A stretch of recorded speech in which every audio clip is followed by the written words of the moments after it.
Ang paghahari ni Amazaya sa Huda. 14 na kabanata. Naging hari ng Huda ang anak ni Joash na si Amazaya ng 2 taon ng paghahari ng anak ni Jehoahaz na si Jehoash sa Israel. Si Amazaya ay 25 taong gulang nang maging hari. Sa Jerusalem siya tumira at naghari siya sa loob ng 29 na taon. Ang ina niya ay si Jehoadin na taga Jerusalem. Matuwid ang ginawa niya sa paningin ng Panginoon, pero hindi kapantay ng ginawa ni David na ninuno niya. Sinunod niya ang ama niyang si Joash.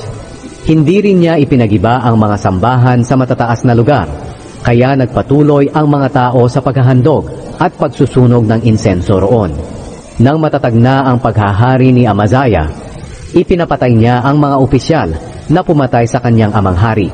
Pero hindi niya ipinapatay ang mga anak nila, dahil ayon sa nasusulat sa aklat ng kautusan ni Moises, sinabi ng Panginoon, huwag papatayin ang mga magulang dahil sa kasalanan ng kanilang mga anak, at ang mga anak ay hindi rin dapat patayin dahil sa kasalanan ng kanilang mga magulang. Ang taong nagkasala lamang ang dapat managot sa kanyang mga kasalanan. Si Amazaya ang nakapatay ng 10,000 taga-Edom sa lambak ng asin. Nasakop niya ang Sela at pinalitan niya ang pangalan nito ng Jokteel. At hanggang sa kasalukuyan, ito pa rin ang tawag sa lugar. Isang araw, nagsugo si Amazaya ng mga mensahero kay Haring Jehoash ng Israel, na anak ni Jehoahaz at apo ni Jehu. Hinamon niya si Jehoash at sinabi, makipaglaban ka sa akin. Pero sinagot siya ni Haring Jehoash sa pamamagitan ng kwentong ito.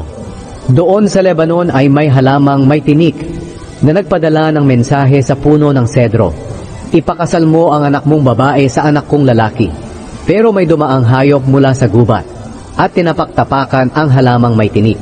Amazaya, totoong natalo mo ang Edom at ipinagyayabang mo ito. Magdiwang ka at huwag ka na lang makipaglaban sa amin. Manatili ka na lang sa iyong lugar. Bakit gusto mo ng gulo na magdadala lang ng kapahamakan sa iyo at sa Huda? Pero hindi nakinig si Amazaya, kaya nilusob siya ni Haring Jehoash at ng mga sundalo nito. Naglaban sila sa Bet-Shemesh, na sakop ng Huda. Natalo ng Israel ang Huda, at ang bawat sundalo ng Huda ay tumakas pa uwi sa kanilang bahay. Nadakip ni Haring Jehoash si Haring Amazaya roon sa Bet-Shemesh, at dinala niya siya sa Jerusalem. Pagkatapos giniba ni Jehoash ang mga pader ng Jerusalem mula sa pintuan ng Ephraim hanggang sa sulok na pintuan na mga 600 talampakan ang haba. Kinuha niya ang lahat ng ginto, pilak at kagamitan na nakita niya sa templo ng Panginoon at kabangyaman ng palasyo. Nagdala rin siya ng mga bihag pagbalik niya sa Samaria. Ang iba pang salaysay tungkol sa paghahari ni Jehoash at lahat ng ginawa niya at pagtatagumpay, pati ang pakikipaglaban kay Haring Amazaya ng Huda, ay nakasulat sa aklat ng kasaysayan ng mga hari ng Israel. Nang mamatay si Jehoash, inilibing siya sa libingan ng mga hari ng Israel sa Samaria. At ang anak niyang si Jeroboam na ikalawa ang pumalit sa kanya bilang hari.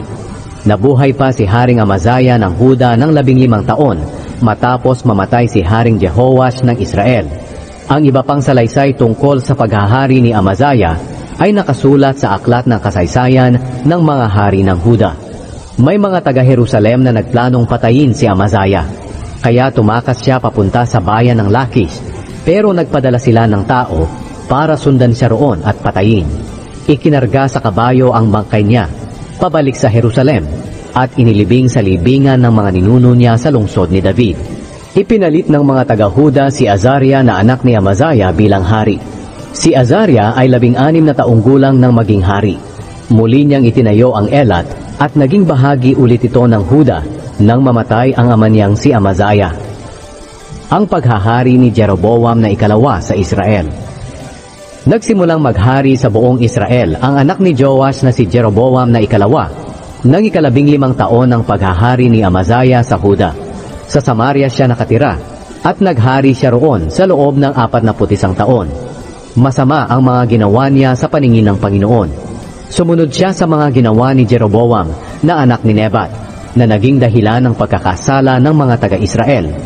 Nabawi niya ang mga teritoryo ng Israel sa pagitan ng Lebo Hamat hanggang sa dagat na patay, tulad ng ipinangako ng Panginoon, ang Diyos ng Israel, sa pamamagitan ng anak ni Amitay, na si Propeta Jonas na taga Gath-Hefer.